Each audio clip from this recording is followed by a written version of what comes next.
ท่ายสบายดีพ่อแม่พี่น้องเบิดสู่ผู้สู่คนบอกว่าจะเป็นทางไก่ลาวไทยและกัต่างประเทศนำเด้อพี่น้องเนาะมาพบมาพอกับบอลรถชาแนลอีกคือเก่าพี่น้องตอนนี้บอลรถกะอยู่ที่สะพานแดงเนาะพี่น้องเนาะบางคนก็จะฮู้แล้วว่าสะพานแดงนี่อยู่ไสเนาะสะพานแดงนี่ก็คืออยู่ที่สมุทรสาครพี่น้องเนาะและก็เป็น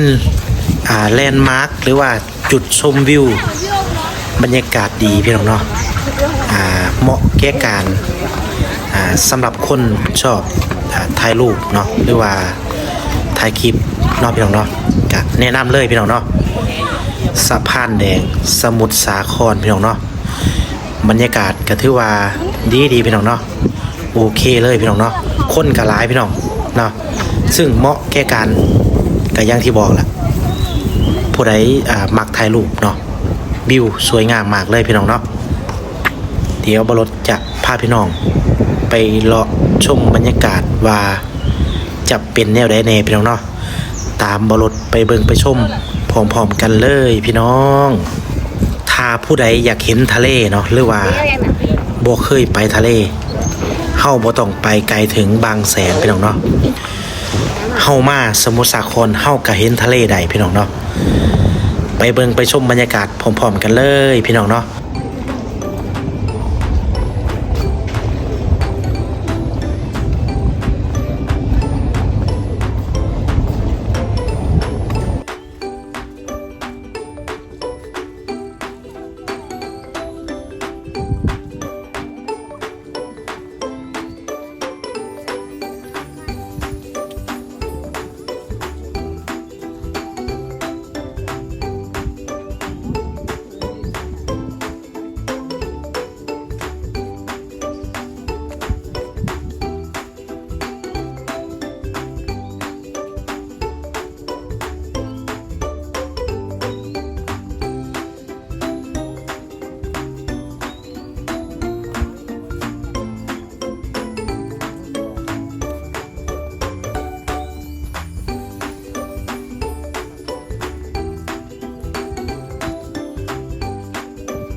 ถ้าผู้ใดจะมาเนาะอยากได้วิวสวยๆเนาะพี่น้องเนาะแล้วก็มีนกนำพี่น้องเนาะบรถขอแนะนำให้มาช่วงตอนเย็นๆพี่น้องหรือว่าตอนประมาณ4-5 โมงแรงพี่น้องเนาะซึ่งตอนนี้บรถมาตอนประมาณบ่าย 2เองพี่น้องเนาะขนาดบ่าย 2เนี่ยขนาดนี้พี่น้องเนาะคิดเบิ่งตอนประมาณ4-5 โมงแรงเนาะพี่น้องเนาะคนจะหลายสำใดพี่น้องเนาะมีนกนางนวลมาบินให้เฮาเบิ่งเนาะเฮาก็จะได้เก็บภาพสวยๆไปฝากเพื่อนๆเนาะพี่น้องแต่ตอนนี้บ่รถมาช่วงประมาณบ่าย 2พี่น้องนกกะยังบ่ทันได้ออกมาจากป่าเนาะแต่ว่าบ่รถก็พามาเบิ่งมาชมวิวแม่น้ำทะเลพี่น้องเนาะ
มาฮอดนี่บอรถกะขอขอบบุญขอบคุณที่เขามาเบิ่งมาชมคลิป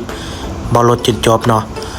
บอรถกะจะขอจบคลิปลงเพียงซ้ำนี้พอกันไหมคลิปต่อไปพี่น้อง